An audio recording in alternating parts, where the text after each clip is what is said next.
Right, we're on the floor at the moment. So this is that's the bumper. Remember, this is face down. Right. So the roof line starts on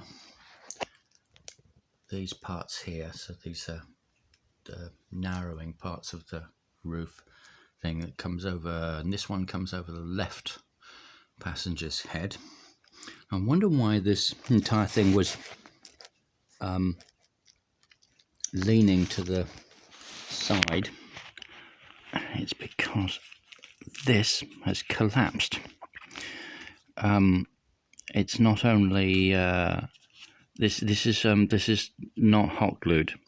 This was remember this was part of the back box. Actually, this part is where the roof comes down and clunks on here.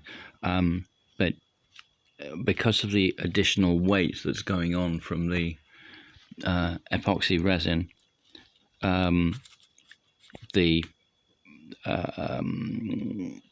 rubbery glue, the Loctite Extreme, has pulled off of there, and then this entire node has just twisted up.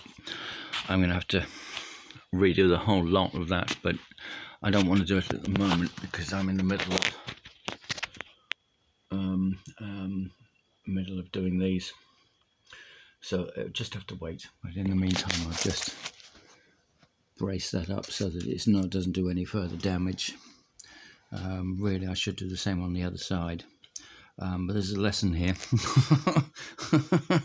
Now, this thing is going to get heavier as time goes on, which will start to crush some of the nodes. So for future reference, I'm going to have to deal with that. Sorry.